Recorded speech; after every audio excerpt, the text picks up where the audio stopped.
ബസന്ത, ഇപ്പോൾ നമ്മളോട് ഡൽഹി മേയർ മാതൃഭൂമി ന്യൂസിനോട് സംസാരിച്ചത് അപമാനകരമായ സംഭവങ്ങൾ നടക്കുന്നതെല്ലാം അപമാനകരമായ സംഭവങ്ങൾ, കോടതി നടപടികൾക്ക് കാത്തിരിക്കാൻ ഇഡിക്ക് എന്താണ് പ്രയാസം എന്നും ചോദിക്കുന്നുണ്ട് മേയർ. ഒപ്പം തന്നെ ഡൽഹിയിലെ ജനങ്ങൾ കെജ്രിവാളിനെ സ്വീകരിക്കുന്നു, എന്താണ് സംഭവിക്കുന്നത് എന്ന് ജനങ്ങൾക്ക് വളരെ വ്യക്തമായി അറിയാം എന്നൊക്കെ പറഞ്ഞു വെക്കുകയാണ് ഡൽഹി മേയർ. ഈ പറഞ്ഞതുപോലെ ഡൽഹി മേയറുടെ വാക്കുകൾ, അതായത് കോടതി നടപടിക്ക് കാത്തിരിക്കാൻ, അതായത് നാളെ സുപ്രീം കോടതി കേസ് പരിഗണിക്കാമെന്ന് പറഞ്ഞിട്ടുണ്ട്. ഇന്നാണ് ഹൈക്കോടതി ഇതിൽ ഇടപെടാൻ വിസമ്മതിച്ചത്. അപ്പോൾ ഈ ഒരു ചെറിയൊരു ഗ്യാപ്പിൽ എന്താണ് ഇഡിക്ക് കാത്തിരിക്കാൻ ഇത്രയും വലിയൊരു പ്രയാസം എന്നൊരു ചോദ്യം തന്നെയാണ് നമുക്കും ചോദിക്കാനുള്ളത്. ബസന്ത്, എന്തായിരിക്കും? നിയമപരമായി നോക്കുകയാണെങ്കിൽ ഇഡിക്ക് ഒരു തടസ്സവുമില്ല. ഇപ്പോൾ ഈ നടത്തിയ അറസ്റ്റും ചോദ്യം ചെയ്യലും ഒക്കെ ഉള്ള നോക്കുകയാണെങ്കിൽ, അതായത് സുപ്രീം കോടതിയുടെ മുന്നിലേക്ക് ഈ വിഷയം വന്നിട്ടില്ല.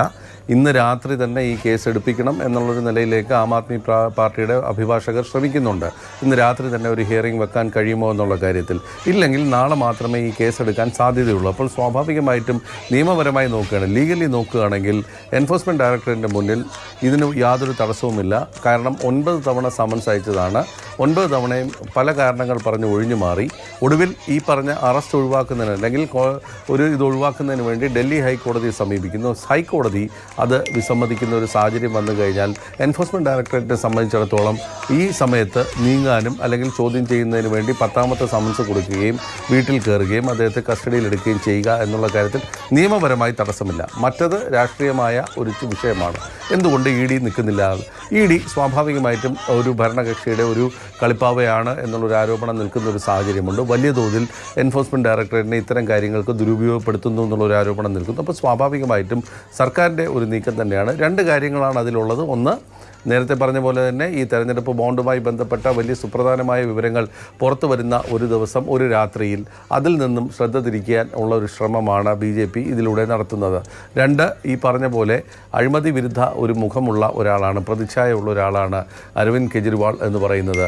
ഇന്ത്യ കണ്ട ഏറ്റവും വലിയൊരു അഴിമതി വിരുദ്ധ പ്രസ്ഥാനത്തിൻ്റെ മുന്നണി പോരാളിയായി നിന്ന പൊരുതിയ ഒരാളെ ഒരു അഴിമതി കേസിൽ മുഖ്യ സ്ഥാനത്ത് കൊടുക്കുക എന്നുള്ളത് ഒരു വലിയൊരു രാഷ്ട്രീയ ആയുധമാക്കി ഈ വരുന്ന തെരഞ്ഞെടുപ്പിൽ ഉപയോഗിക്കാൻ പറ്റുമോ എന്നുള്ളത് BJPയുടെയും കേന്ദ്ര സർക്കാരിൻ്റെയും ശ്രമം എന്നുള്ളത്.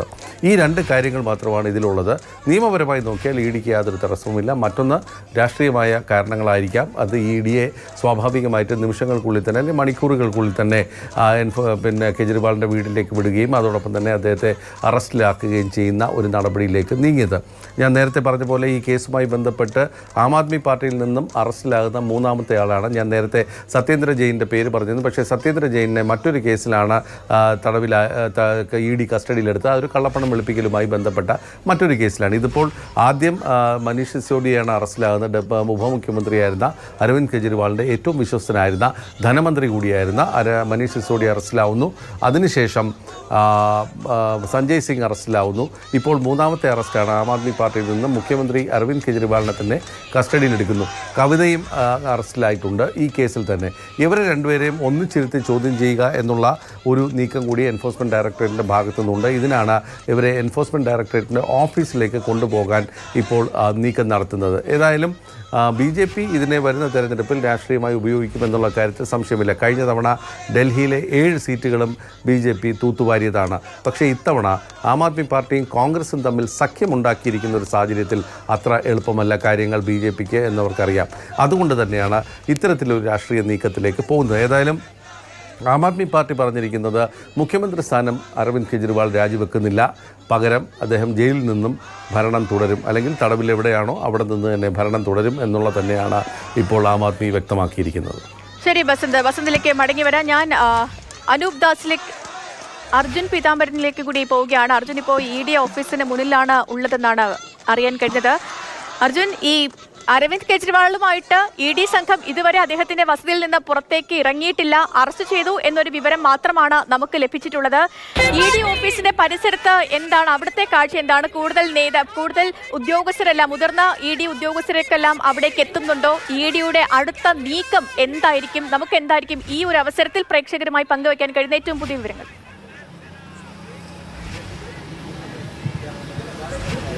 സേതു ED ആസ്ഥാനത്തിന് ചുറ്റും പോലീസിന്റെ സുരക്ഷ വർദ്ധിപ്പിച്ചിട്ടുണ്ട്. ഈ ഭാഗത്തെല്ലാം നിരോധനാജ്ഞയാണ്. മാത്രമല്ല ഈ പൃഥ്വിരാജ് റോഡിലുള്ള ED ആസ്ഥാനത്തേക്ക് പ്രവേശിക്കാൻ 3 വഴികളാണുള്ളത്. ഈ 3 വഴികളും അടച്ചിരിക്കുന്നു. പൂർണ്ണമായിട്ടും പോലീസിന്റെ ബന്ദോബസ്തിലാണെന്ന് പറയാനായിട്ട് സാധിക്കും. കൂടുതൽ ഉന്നത ഉദ്യോഗസ്ഥർ ഇങ്ങോട്ട് എത്തിയിരിക്കുകയാണ്. തീർച്ചയായിട്ടും അരവിന്ദ് കെജ്രിവാളിനെ ഇങ്ങോട്ട് കൊണ്ടുവരാൻ വേണ്ടിയിട്ടുള്ള സർവ്വ തയ്യാറെടുപ്പുകളും സർവ്വസന്നാഹങ്ങളും നടത്തിക്കൊണ്ടിരിക്കുന്നു എന്നുള്ള കാര്യം തന്നെയാണ്. എങ്ങനെ അദ്ദേഹത്തെ വീട്ടിൽ നിന്നും പുറത്ത് കൊണ്ടുവരാം, യാതൊരു പരിക്കുകളുമില്ലാതെ, അല്ലെങ്കിൽ സുരക്ഷിതമായി എങ്ങനെ അദ്ദേഹത്തെ ED ആസ്ഥാനത്തേക്ക് എത്തിക്കാമെന്ന് വേണ്ടിയിട്ടുള്ള നടപടികളാണ് ഇപ്പോൾ അവിടെ സിവിൽ ലൈൻസിലുള്ള അരവിന്ദ് കെജ്രിവാളിൻ്റെ വസതിയിൽ വെച്ച് നടന്നുകൊണ്ടിരിക്കുന്നത്. പ്രത്യേകിച്ചും ആം ആദ്മി അണികളെ എല്ലാം തന്നെ അറസ്റ്റ് ചെയ്ത് നീക്കിയിരിക്കുന്നു. അങ്ങനെ സുരക്ഷിതമായി, കാരണം മുൻപും പല തവണ ED ഉദ്യോഗസ്ഥർക്കടക്കം ഈ ഔദ്യോഗിക കൃത്യനിർവഹണത്തിന് ഇടയിൽ പരിക്ക് പറ്റിയിട്ടുള്ള അല്ലെങ്കിൽ ആക്രമണം നേരിട്ടിട്ടുള്ള സംഭവങ്ങൾ ഉണ്ടായിട്ടുണ്ട്. സമാനമായിട്ടുള്ള അവസ്ഥ തീർച്ചയായിട്ടും സിവിൽ ലൈൻസിൽ ഉണ്ട് എന്നുള്ള കാര്യം പറയാനായിട്ട് സാധിക്കും. അതിൻ്റെ ഒരു ഭാഗമായിട്ട് കൂടിയാണ് അവിടെയുള്ള അണികളെയും പ്രവർത്തകരെയും എല്ലാം തന്നെ അറസ്റ്റ് ചെയ്ത് പോലീസ് നിൽക്കുന്നത്. അതിനുശേഷമായിരിക്കും അരവിന്ദ് കെജ്രിവാളിനെ ED ആസ്ഥാനത്തേക്ക്, ഡൽഹിയിലെ ED ആസ്ഥാനത്തേക്ക് കൊണ്ടുവരിക. ഇവിടെ അരവിന്ദ് കെജ്രിവാളിനെ എത്തിക്കാൻ വേണ്ടിയിട്ടുള്ള എല്ലാ തയ്യാറെടുപ്പുകളും നടന്നുകൊണ്ടിരിക്കുകയാണ്. സർവ്വസന്നാഹങ്ങളും എത്തിക്കൊണ്ടിരിക്കുകയാണ്. പൂർണ്ണമായിട്ടും ഈ ED ആസ്ഥാനം ഇരിക്കുന്ന പൂർണ്ണ ഭാഗവും പോലീസിന്റെ ബന്ദോബസ്തിലാണെന്ന് പറയാനായിട്ട് സാധിക്കും. 144 ഈ ഭാഗം മുഴുവൻ നിരോധനാജ്ഞ ഏർപ്പെടുത്തിയിരിക്കുന്നു. മാത്രമല്ല വഴികളെല്ലാം തന്നെ പോലീസ് ബാരിക്കേഡ് വഴി അടച്ചിരിക്കുകയാണ്. അതായത് ഏത് നിമിഷവും എന്തും നേരിടാൻ തയ്യാറായിട്ട് തന്നെയാണ് സുരക്ഷാ സേന മുഴുവനും നിൽക്കുന്നത്. അദ്ദേഹത്തെ അല്പനേരത്തിനകം തന്നെ ഇങ്ങോട്ടേക്ക് എത്തിക്കും. പിന്നീട് മണിക്കൂറുകൾ നീണ്ട ചോദ്യം ചെയ്യൽ നടക്കാൻ പോകുന്നത് ഇവിടെ ഡൽഹിയിലെ ED ആസ്ഥാനത്ത് വെച്ച് തന്നെയായിരിക്കും. ശരി അർജുൻ, ഞാൻ ബസന്തിലേക്ക് ഒരിക്കൽ കൂടി പോവുകയാണ്. ബസന്ത്, ഇപ്പോൾ ഈ ആം ആദ്മി പാർട്ടി നേതാക്കൾ അല്ലെങ്കിൽ അവരുടെ അഭിഭാഷകരൊക്കെ സുപ്രീം കോടതിയെ സമീപിക്കുന്നു. അങ്ങനെയെങ്കിൽ ഇനി ഒരു അടിയന്തര സിറ്റിംഗിന് സാധ്യത നിലനിൽക്കുന്നുണ്ടോ സുപ്രീം കോടതി?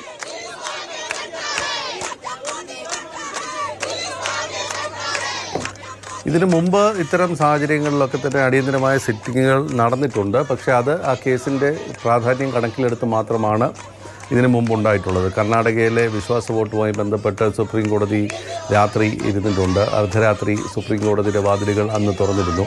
അതോടൊപ്പം തന്നെ ബോംബെ സ്ഫോടന കേസുമായി ബന്ധപ്പെട്ട് യാക്കൂബ് മേമനെ തൂക്കിക്കൊല്ലുന്നത് തടയുന്നതുമായി ബന്ധപ്പെട്ട ഹർജികൾ പുലർച്ചെ വരെ കേട്ടാണ് തള്ളിയത്. അതിനുശേഷം നിർഭയ കേസിൽ തൂക്കിക്കൊല അല്ലെങ്കിൽ വധശിക്ഷ നടപ്പാക്കുന്നതിൻ്റെ രാത്രി, അന്ന് തലേ ദിവസം രാത്രി പ്രതികൾക്ക് വേണ്ടി അല്ലെങ്കിൽ തടവിലാക്കിയ അല്ലെങ്കിൽ വധശിക്ഷ നേരിടുന്നവർക്ക് വേണ്ടി ഒരു ഹർജി ഉണ്ടായിരുന്നു. അതും സുപ്രീം കോടതി രാത്രിയാണ് കേട്ടത്. പുലർച്ചെ അത് തള്ളുകയും ചെയ്തു 3:30 മണിയോടുകൂടി. ഇപ്പം ഈ കേസിൻ്റെ ഒരു പ്രാധാന്യം കൂടി കണക്കിലെടുത്ത് മാത്രമേ ഇക്കാര്യങ്ങളിൽ സുപ്രീം കോടതി ഇടപെടാറുള്ളൂ. അത് ചീഫ് ജസ്റ്റിസാണ് ഇക്കാര്യത്തിൽ അന്തിമ തീരുമാനമെടുക്കേണ്ടത്. ഇവർ രാത്രി തന്നെ ഒരു സിറ്റിങ്ങിനുള്ള ശ്രമം നടത്തുന്നുണ്ട്. പക്ഷേ ഇതിലുള്ള 2 കാര്യം, ഒന്ന് അഴിമതി കേസാണ് എന്നുള്ളതാണ്.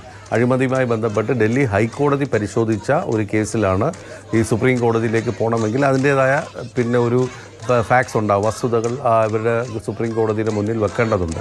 അപ്പോൾ ഇത്തരം ഘടകങ്ങളൊക്കെ പരിശോധിക്കപ്പെടേണ്ടതുണ്ട്. ഏതായാലും അവരുടെ അഭിഭാഷകർ രാത്രി തന്നെ ഒരു സിറ്റിങ്ങിനുള്ള ശ്രമം നടത്തുന്നുണ്ട്. അങ്ങനെയാണെങ്കിൽ രാത്രി സുപ്രീം കോടതി വീണ്ടും ഈ കേസ് പരിഗണിക്കാൻ, അല്ലെങ്കിൽ എൻ്റെ ഹൈക്കോടതിക്കെതിരെ വിധിക്കെതിരെയുള്ള ഉത്തരവിനെതിരെയുള്ള അപ്പീൽ പരിഗണിക്കാനുള്ള ഒരു സാധ്യതയുണ്ട്. ഇല്ലെങ്കിൽ നാളെ രാവിലെ മാത്രമേ ഇക്കാര്യങ്ങൾ പരിശോധിക്കാൻ സാധ്യതയുള്ളൂ. ശരി ബസന്ത്.